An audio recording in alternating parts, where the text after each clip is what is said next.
So hi అండి, అందరికీ నమస్తే. వెల్కమ్ టు మీ అభిమాన ఛానల్ అభి టీవీ. జన్ కీ బాత్ కార్యక్రమానికి స్వాగతం, సుస్వాగతం. ఇంతకుముందు ఎపిసోడ్ లో మరి పార్లమెంట్ ఎన్నికల్లో ఎవరు రావాలి ఏంటి అని కొంతమంది ద్వారా తెలుసుకున్నాం.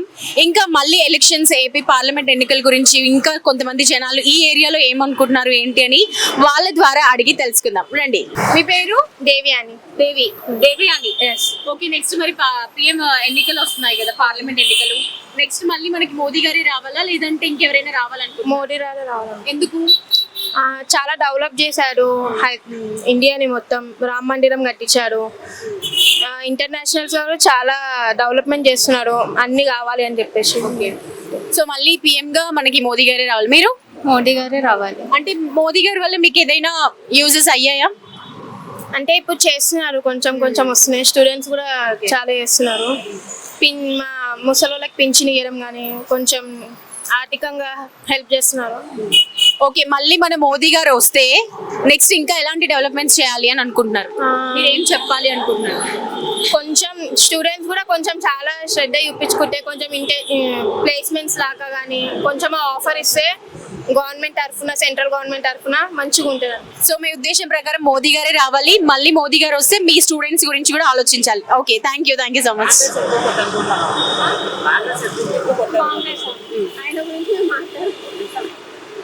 ఓకే ఓకే, కాంగ్రెస్ పార్టీ నుంచి ఎవరు రావద్దు అండి, రాహుల్ గాంధీ గారే వస్తే ఏం చేస్తారు? ఎందుకు వద్దనుకుంటున్నారు వాళ్ళని? మాకు రాహుల్ గాంధీ గురించి అంటే తెలియదు, కానీ ఇప్పుడు తెలంగాణలో కాంగ్రెస్ వచ్చింది కదా, మేము ఫస్ట్ ఫ్రీ బస్సెస్ అని చెప్పలేము, వాళ్ళే ఇచ్చినారు. ఫ్రీ ఎలక్ట్రిసిటీ కూడా వాళ్ళే ఇచ్చినారు. చాలా కష్టమవుతుంది ట్రావెల్ చేసేటోళ్ళు కూడా. బస్సులో చాలా కష్టమవుతుంది. నేను రోజు గండి మైసమ్మ నుంచి వస్తాను, బస్సులో ఇట్లా నించొని రావాలంటే కష్టం అవుతుంది. ముందే బాగుండే, ఫ్రీ ఇచ్చినా పర్లేదు, కానీ కొంచెం హాఫ్ చేసి ఉంటే బాగుంటుండే దాన్ని. ఇప్పుడు మళ్ళీ ఇట్లా మొత్తం ఇండియాకి అట్లా చేసింది అనుకో, మంచిగా ఉండదు కదా.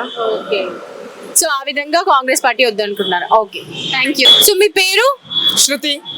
స్వీటీ. మిట్టు. సో ఇంకొన్ని రోజుల్లో ఆంధ్రలో మనకి పార్లమెంట్ ఎన్నికలు రాబోతున్నాయి కదా, ఇన్ని డేస్ మనకి మోదీ గారు ఉన్నారు. నెక్స్ట్ ఎవరు రావాలి పిఎం గా? మోదీ గారు రావాలా, రాహుల్ గాంధీ రావాలా, ఎవరు రావాలనుకుంటున్నారు? మోడీ రావాలనుకుంటున్నాను. ఎందుకు? చాలా స్కీమ్స్ డెవలప్ చేసిండు, చాలా అయినాయి.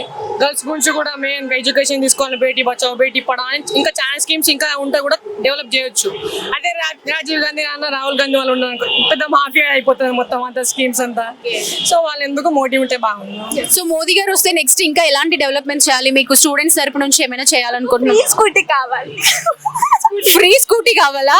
ఓకే, మోదీ గారు వస్తే మీరు ఫ్రీ స్కూటీ కావాలి. ఇంకా బస్ లో కూడా వెళ్ళి చాలా జంటలు వస్తున్నాయి. ఆంటీ ఫ్రీ బస్ ఆయన పెట్టిండు కదా మన రేవంత్ రెడ్డి, దాని వల్ల కాలేజ్ స్టూడెంట్ కి చాలా ఇబ్బంది అవుతుంది. సో చాలా మంది ఇదే కంప్లైంట్ చేస్తున్నారు, రేవంత్ రెడ్డి ఫ్రీ బస్ పెట్టడం వల్ల ప్రాబ్లం అవుతుంది కదా, ఎలాంటి ప్రాబ్లమ్స్ ఫేస్ చేస్తున్నారు? అంటే పట్టుకోవడం ఫస్ట్ ఏమైతుందంటే స్టూడెంట్స్ కి పెట్టిండు, ఓకే గర్ల్స్ కి పెట్టిండు, కానీ బాయ్స్ కి పెట్టినా ఏం కదా, ఓన్లీ స్టూడెంట్స్ కి పెడితే అయిపోతుండే. అది లేడీస్ కి పెట్టిండు కదా, మేము చాలానికి అక్కడ దాకా వెళ్తాం, మేము మా అమ్మ వాళ్ళు ఇక్కడ ఉంది, హస్బెండ్ తో కూడా వాడి ఇక్కడికి వెళ్తున్నారు, ఓన్లీ స్టూడెంట్స్ కి పెడితే బాగుంటుండే. ఇప్పుడు సో మనకి పిఎం గా మళ్ళీ మోదీ గారే రావాలనుకుంటున్నారు అంతేనా? Okay, thank you so much. Hello అండి, మీ పేరు? రాకేష్ శర్మ. రాకేష్ శర్మ గారు, చెప్పండి, ఇంకొన్ని రోజుల్లో పిఎం ఎలక్షన్స్ ఉన్నాయి కదా, సో ఎవరు రావాలనుకుంటున్నారు? మోదీ గారు రావాలా, రాహుల్ గాంధీ? రాహుల్ గాంధీ. ఎందుకు? మోడీ 2 సార్లు పరిపాలించిన ప్రజలకి ఏం ఫలితం లేదు. అంటే ఎలాంటి ఫలితాలు రావాలనుకుంటున్నారు? ఎలాంటి ఫలితాలు అంటే మీరు ఇప్పుడు ఫలితాలు లేవన్నారు కదా, ఏ ఫలితాలు కావాలి అనుకుంటున్నారు? అంటే మోడీ హయాంలో పెద్దగా ఏం లేదండి, డిఫరెంట్ ఏం అనిపిస్తలేదు. అంటే ఎలాంటి డెవలప్మెంట్స్ లేవంటారా? డెవలప్మెంట్ లేదు. ఈ మతాలు, ఈ చిచ్చులు పెట్టడం, ఇలాంటి గొడవలు అవుతున్నాయి. ఓకే, రాహుల్ గాంధీ వస్తే ఎలా ఉంటుంది అనుకుంటున్నారు? బాగుంటది. ఎలాంటి పరంగా? అన్ని డెవలప్మెంట్, అన్ని సమానంగా హిందూ ముస్లిం బాయ్ బాయ్ లాగా ఉంటుంది. ఆల్రెడీ మనకి తెలంగాణలో కాంగ్రెస్ పార్టీ వచ్చింది. సో కాంగ్రెస్ పార్టీ వచ్చినప్పటి నుంచి ఏమైనా జరిగాయా? ఏమైనా మీరు అనుకున్నటువంటి ఫలితాలు ఏమైనా కనిపించాయా మీకు? ఇప్పుడు 2-3 మంత్ అవుతాయి కదా, కొంచెం మార్పు వస్తుంది. ఇంకా రాకపోతే నెక్స్ట్ టైం మార్చే ఛాన్స్ వస్తుంది. సో మోదీ గారు వద్దు, రాహుల్ గాంధీ గారు కావాలంటారు. హలో అండి, మీ పేరు? గోవర్ధన్ గారు, చెప్పండి, మరి కొన్ని రోజుల పార్లమెంట్ ఎన్నికలు స్టార్ట్ అవుతున్నాయి, మరి ఎప్పుడు పిఎం గా ఎవరు రావాలనుకుంటున్నారు? మోదీ గారే రావాలా, రాహుల్ గాంధీ రావాలా? నరేంద్ర మోడీ.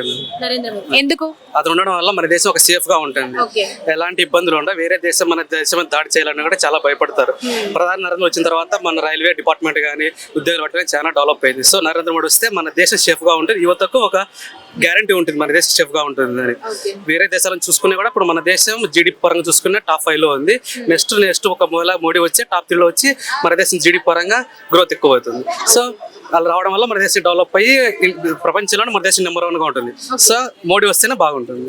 మోదీ గారు ఇప్పటివరకు చాలా డెవలప్మెంట్ చేశారు మన దేశానికి. సో ఒకవేళ మళ్ళీ పీఎం గా ఆయనే వస్తే ఇంకా ఎలాంటివి చేయాలని మీ తరపు నుంచి అనుకుంటున్నారు? మా తరపు చేయాలంటే ఫస్ట్ మేడం రైల్వే డిపార్ట్మెంట్ అలా డెవలప్ చేశాడు. సో నెక్స్ట్ ఫోకస్ అనేది యువతకు జాబ్ కావాలి మేడం. చాలా మంది నియర్లీ 140 crores మెంబర్స్ ఉన్న మన దేశంలో యువతకు జాబ్ ఇవ్వడం వల్ల నరేంద్ర మోడీ గారు మళ్ళీ వస్తాడు. ప్లస్ ఇప్పుడు మనకు అయోధ్యగా ఎలా అయితే చేశాడో ప్రతి రాష్ట్రంలో గుర్తించి ప్రతి ఒక్క నలుమూల ఉన్న ప్రాంతాల టెంపుల్ డెవలప్ చేయడం వల్ల మన హిందూ సంప్రదాయం పెరిగి నరేంద్ర మోడీకి పేరు వస్తుంది. అలాగే మన దేశానికి కూడా పేరు వస్తుంది. ఇలాగా మా అనంతపురం జిల్లాకు వచ్చాడు last time Lepakshi. So Lepakshi చాలా మందికి తెలియదు. సో ఆయన రావడం వల్ల చాలా మందికి తెలిసింది. నెక్స్ట్ టైం కూడా అలా పురాతన పడ్డ దేవాలయాలు కూడా బాగా డెవలప్ అయ్యి మన దేశం ఖ్యాతి అంతా ప్రపంచం తెలుస్తుంది. సో మోడీ రావడం వల్ల చాలా యూజ్ ఉంది తప్ప వేస్ట్ ఏమి ఉండదు. Thank you Govardhan garu. Thank you so much. మీ పేరు? రాఘవేంద్ర. మరి ఇంకొన్ని డేస్ లో పిఎం ఎలక్షన్స్ రాబోతున్నాయి కదా, ఎవరు రావాలి పిఎం గా? మోదీ గారు రావాలా లేకపోతే రాహుల్ గాంధీ? మోడీ ఎందుకు? డిఫెన్స్ పరంగా అయితే మోడీ కరెక్ట్ మేడం. ఎందుకంటే ఇప్పుడు ఆర్మీ ఇట్లా ఏమైనా అటాక్ జరిగితే ఒక 24 hours లో మళ్ళీ ఆయన ఏదైనా రిటర్న్ అటాక్ చేస్తాడు. ఓకే. కంట్రీ డెవలప్మెంట్, స్టూడెంట్స్ కి ఎంప్లాయ్మెంట్ కానీ లేదంటే వేరే ఏ డెవలప్మెంట్ లో మోడీ గారు. ఓకే. అంటే ఇప్పుడు మళ్ళీ మనకి మోదీ గారే రావాలంటున్నారు. మరి కాంగ్రెస్ రాహుల్ గాంధీ వాళ్ళు వస్తే ఎలా ఉంటది అనుకుంటున్నారు? రాహుల్ గాంధీ అంటే అది అప్పుడు సిచ్యువేషన్ ఎలా ఉంటుంది? ఎక్స్పెక్ట్ ఇమాజిన్ కూడా చేసుకోం, జస్ట్ మోడీ రావాలి. మోదీ రావాలి. ఓకే. అంటే ఇప్పటి వరకు మోదీ గారు చాలా డెవలప్మెంట్స్ చేశారు కదా, ఆయన మళ్ళీ వచ్చాక మీ తరపు నుంచి ఇంకా ఎలాంటి డెవలప్మెంట్స్ రావాలి అని మీరు అనుకుంటున్నారు? ఎడ్యుకేషన్ ఫ్రీ చేయాలని, ఓకే. మెడికల్ కూడా ఫ్రీ ఉందా? ఏం కాదు. అంతే. Okay. Thank you so much.